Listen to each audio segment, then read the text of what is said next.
Hello, hello. Welcome back to Death Stranding. So it's been a couple of weeks. Oh, yes, me and you, and we're just talking about Fallout 2 and how annoying it is.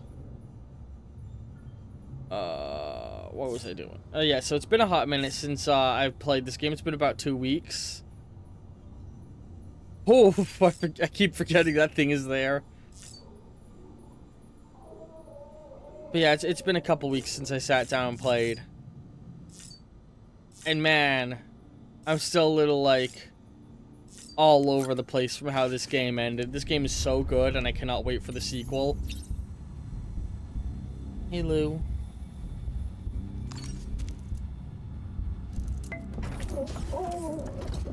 Oh my god. Sorry, I'm just like, fuck being back in this game. Alright, hang on. We got new outfits. Let's look at those. Yeah, you're describing very accurately the Fallout experience that I had, at least. Okay, on color palette. So there's SDT blue, CDT orange, medic red. I like that we've unlocked this. Security black. God, look how many stars we got. Engineer ivory, porter white, mule brown, mule purple, mule violet, mule yellow, mule red, mule gray, terrorist green, fragile blue. Ooh, I like that actually a lot. BB pink, oh. Silver and gold. You know, I've been going with gold color on everything through the whole playthrough. I am not doing this one.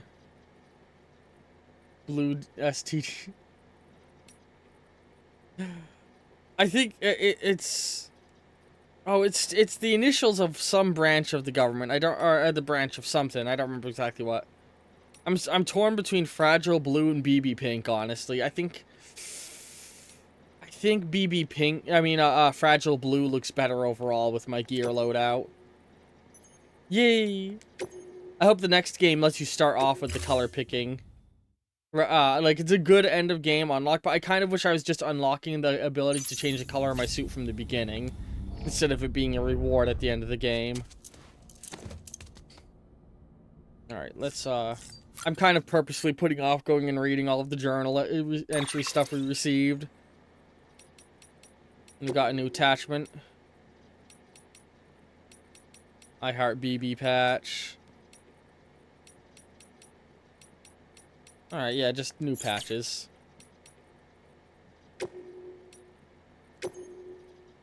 Let's give it a new cover.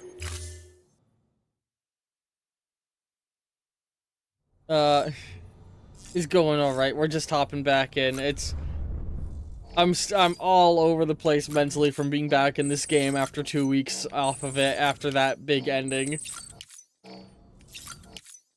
I was whole time away simultaneously excited to be getting back to the game, but also like feeling weird because how do you go back into the game after that fantastic ending? But I wanted to see the post-game content. Alright. Let's look at this terminal.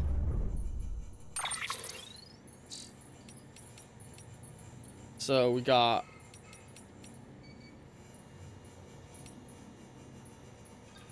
oh, you're heading off as well, Ewan? See you later. What do we got here? Why is there new manual tips? What do you tell? I love that the game is still trying to give me tutorials when I'm in the post game. Shotgun tutorial. Recovering cargo. Oh, you know, I've barely died, so I can see why we're only now getting a bunch of the seam tutorials. Cargo caught in a void out. Seam you'll have to find and collect in order to bring it back to you. When humans and other than Sam come into contact with BTs, a large-scale void out occurs. If this happens, you need to find the blackened version of Sam that drifts around the seam. Approach it and hold triangle to rewind time and try again. Okay. Reparation when body's lost. Front. Cool. I love that I'm still getting fucking tutorials. Yep, okay. Oh, making more BTs visible. When you have BB connected, stop moving and look carefully to render BTs more visibly. Oh, that's cool. I'm not going to watch any trailers for the second game. In fact, I'm gonna go, oh, it's very soon, I'm gonna go back and rewatch the trailers for this game. Although, to be fair, if the trailers for 2 are anything like the trailers for this game, they're not gonna tell me fucking jack shit about the game. Although, in hindsight, man, the trailers for this game told you a lot about it. Accumulating likes. Yep, okay. Just wanted to get those out of my menu, I think. Oh, nope, there's still more we gotta find. What is there still? What are you trying to tell me? God, why am I getting a bunch of tutorials? Receiving likes, truck controls, chiral ammunition. Oh, I guess that is a new thing for me, huh? Very cool, endgame weaponry. Retrieving entrusted cargo, private rooms, changing your safe house room color? Oh, cool! You can change the color of a safe house room. I didn't know that. Resting and saving. Okay. Why am I only just now getting the tutorial on how to save?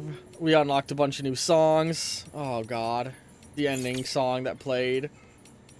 Alright. Data. Alright, hang on. Before we go to the interview logs, let's read our mail.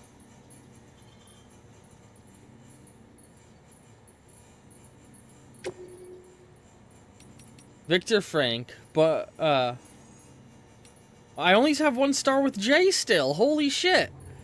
I don't even have 1 star with J. I guess I still got some quests.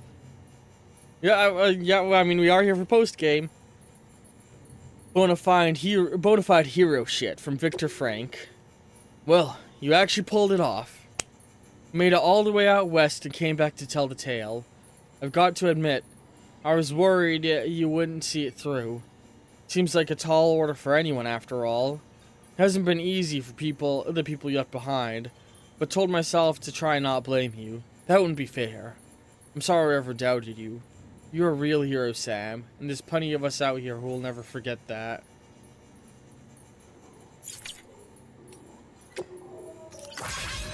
The chiral artist. The wedding's back on! Ooh, they pulled it back together. You know what? I'm happy for them. I hope it works out. I hope it doesn't end in divorce. I'd be real upset if we met them again in the next game and they were like, we're getting divorced. Dear Sam, I hope you're doing alright. Mwah. So my mother told us what happened 5 years ago. It's weird how we don't have any memory of it, though. Or any memory of it, though I'm glad for that. Some things are better forgotten, I think. His gang killed my parents. There's no denying that. But there's also no denying that he saved me. He took me by the hand and led me to safety. I wish I remembered that much at least, even if it meant having to remember the sum of the rest. He was here for me 5 years ago. Ever since my mother's been there for me too. It's because of them that it's because of them and their love that I survived, that I became who I am today. I owe them everything. Well, maybe not everything. I shouldn't forget how you helped me, Sam. I can't thank you enough. Anyway, I'm going back to our own shelter now. No more running away from me. I've got a wedding to plan after all. Mwah.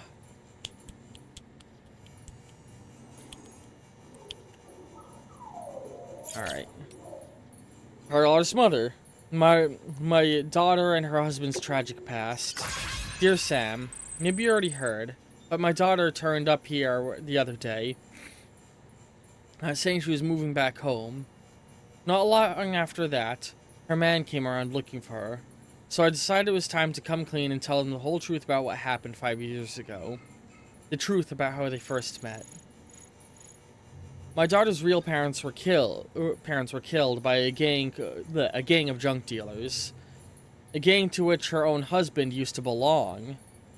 What? He was just a boy at the time, though, and in fact, he was he was the one who saved her life. Somehow, he convinced the others to leave her be. I still remember the way he was holding her hand when I found them. How scared she was. Hood pulled over her face, unable to find the words. I tell you, the boy chose to strike out on his own after that and set himself up as a prepper. But no, I won't deny it. I don't want to take care of both of them, so I sent him on his way. Or I didn't want to, so I sent him on his way. It was pure chance that they met again. Ooh, I lost my place. That they met again and fell in love. Fate, maybe. Though I cursed it that day, let me tell you. They didn't remember each other, you see. Trauma, I suppose. So it was my burden alone to bear. Even if I wanted to keep them apart, I wouldn't dare remind them of all that. But after everything that happened, I realized it had to be done. They both need to remember the whole of it. That he'd saved her life, sure, but that it wouldn't need saving if it wasn't for his gang. Knowing the truth, could they see could they see their way to reconciliation? See you later, Moth Cryptid. Sorry, I keep calling you Mother Cryptid. Mummy Cryptid. Way to reconciliation. Well, after some talking and thinking, they told me that if you love someone, nothing else matters. Can you believe that? So I told them to give it another go.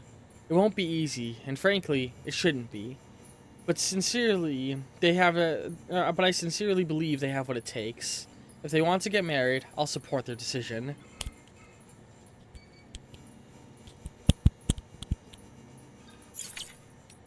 Your partner J, recovery request. V, my chip. Grab it back from the terrorists. Finally found it, the last chip. Didn't go. So I realized this whole time I thought J was Johnny Silver.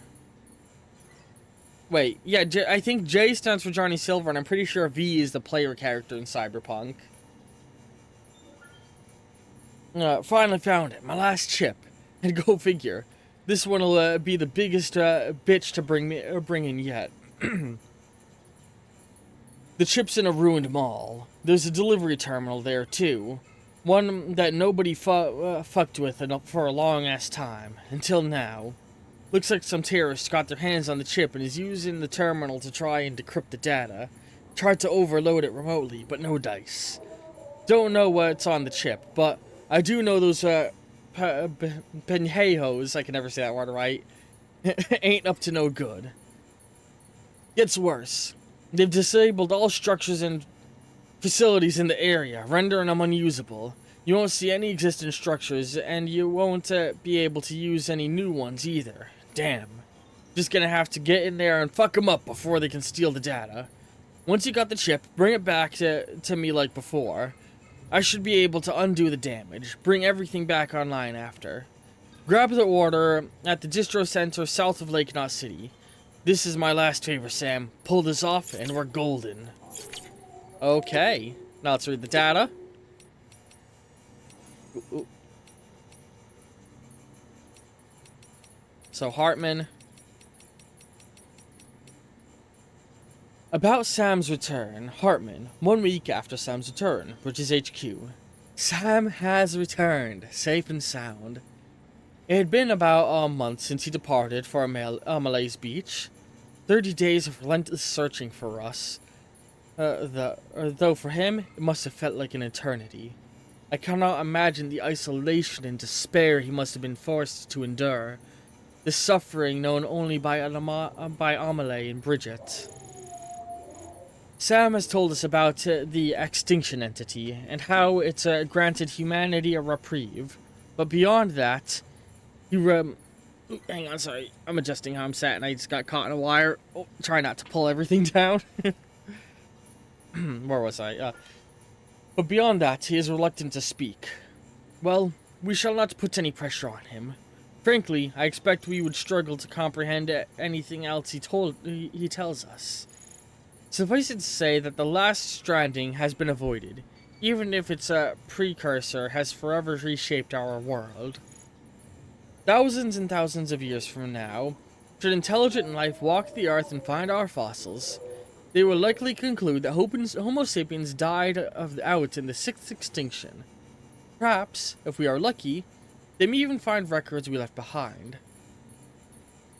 Still, we cannot hope to guess how much they will understand and about who we were.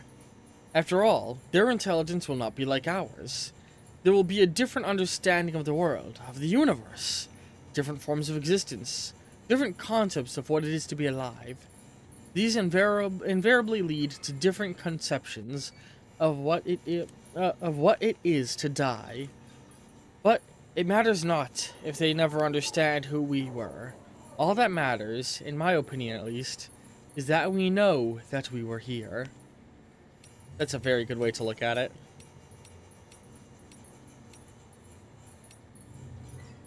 Oh shit. So hang on. Okay. I'm assuming that gap from 9 to 24 is intentional, and I'm not just missing a fuck ton of journals. Well, I think we're gonna read this from the top. Or no, are we? Hang on. I'm just gonna skim through because we've read this. Made delivered to middle knot. Worked out so far. Bring people what they need. Sometimes people praise me. So yeah, so he was a delivery man. So yeah, this is Higgs's journal. Another prepper kicked the bucket. Dumped him just before he popped. It was like I could feel the BTs reacting to the corpse. Man. A delivery outfit out west. Her tell of my BT sensing abilities. And has expressed interest in bringing me. Yeah, so this is him being brought onto the program. Buddy of mine died today. He was out in the mountains. There's not many of us porters left these days. Han Ka, body and soul. Yeah, I remember reading all these. Bridges Way Station out west. Got taken out by terrorists. Used void outs to do it. Terrorists separate America. Daddy used to spout tired lines. Said America never did nothing for nobody. God, young Higgs was such a different mentality. He went from this to, we need all of humanity to die. I've had us team up with a bunch of porters who serve central parts of the country. Yeah, he brought everyone together. But the devil's in the detail, isn't it? Rules, structure, can't just let people make their decisions for themselves. Rumor heard about my new partner's powers don't do it justice. I knew she had dooms, but yeah, this is when he met Fragile. But deep down, I know the two of us alone don't have what it takes. Everything we've done, that we continue to do no matter how much. Or is he talking about... Oh, hang on.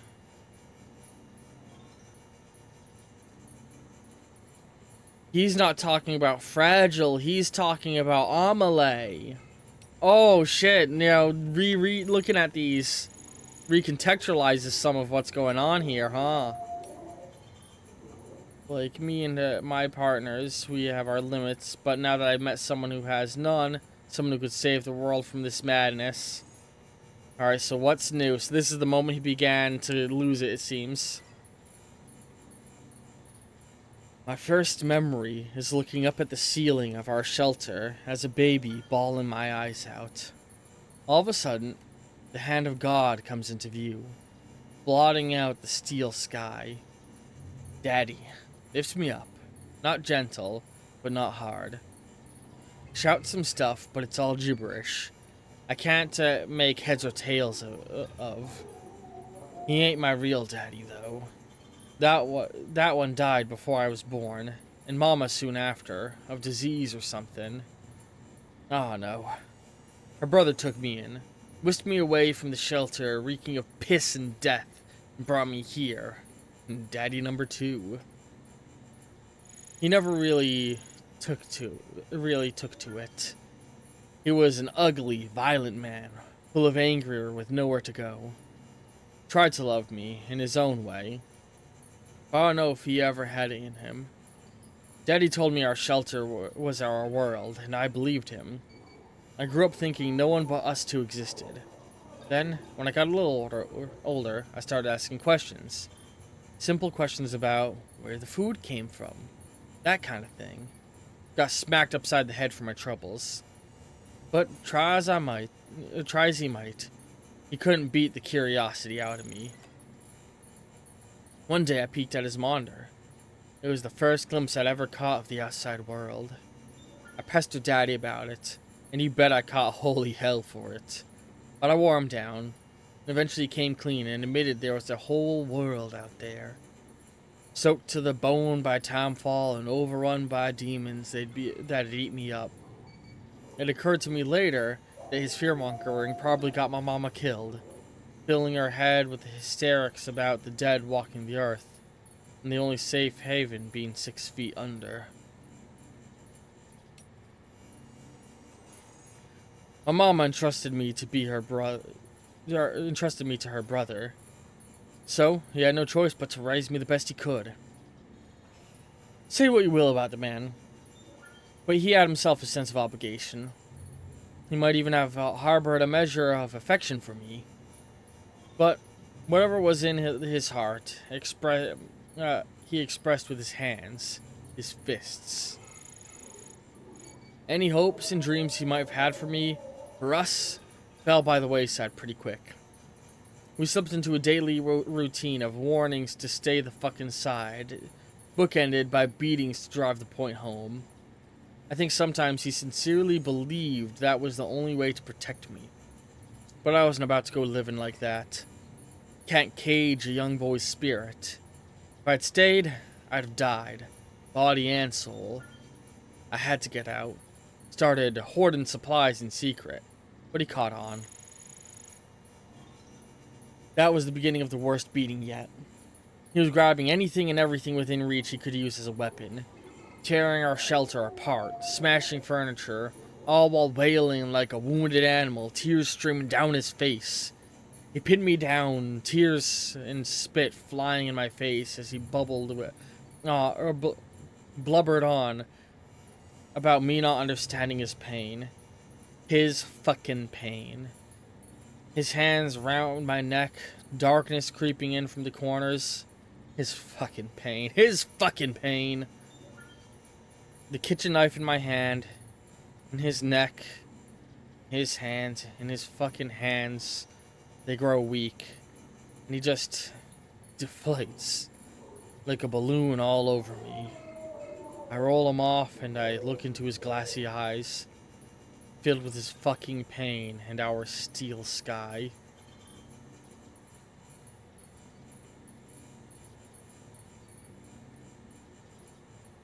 Shit, man. God, you know, they've said they're making a Death Stranding movie. Any one character's plot could make an incredible film.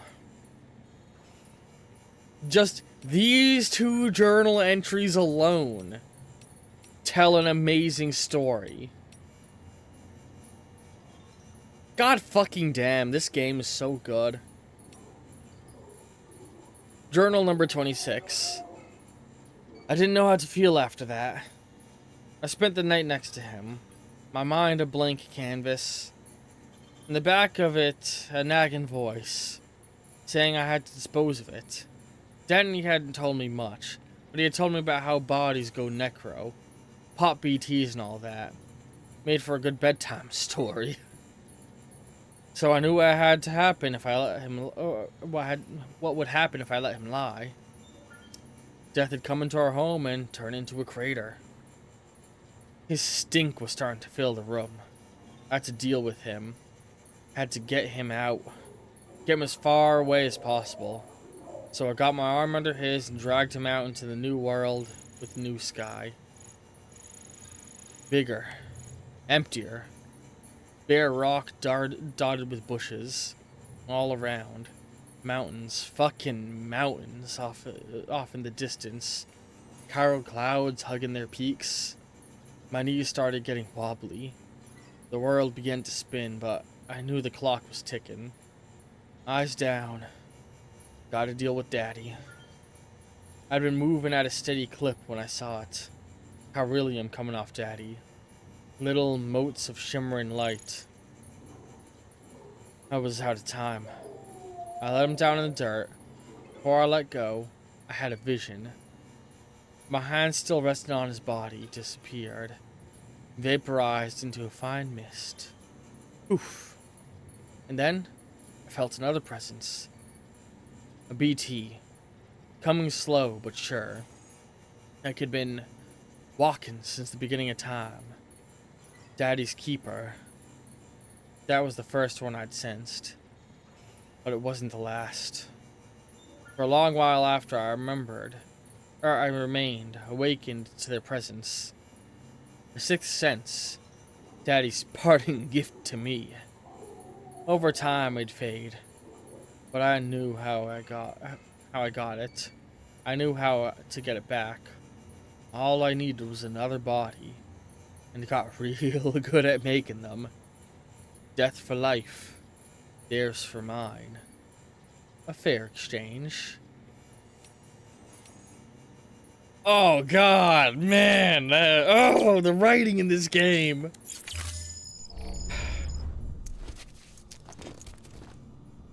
Alright. And you know, I know it's been nothing but journal reading, but I think that's gonna be it for this episode of Death Stranding. I know. You all are gonna want more for it, but those you watching on YouTube, yeah, you know, those of you on Twitch, stick around, we're still going, but those you watching on YouTube, that is gonna be it for this episode. End cards will be appearing in just a moment. Love all you very much, and ta-ta for now.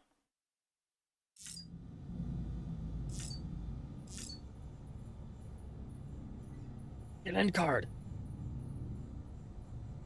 Also, go to the Discord and vote for what games you want to see me play. Honestly, by the time you're seeing this, I've probably already begun recording the next series, but still, go vote! Actually, at the point in time when I'm recording this, Death Stranding 2 is winning. So it hasn't, I probably haven't started recording it yet, unless something else beats it out first. I mean, if you want me to play Death Stranding 2 the moment it releases, go to the Discord and start voting for it right now! Go!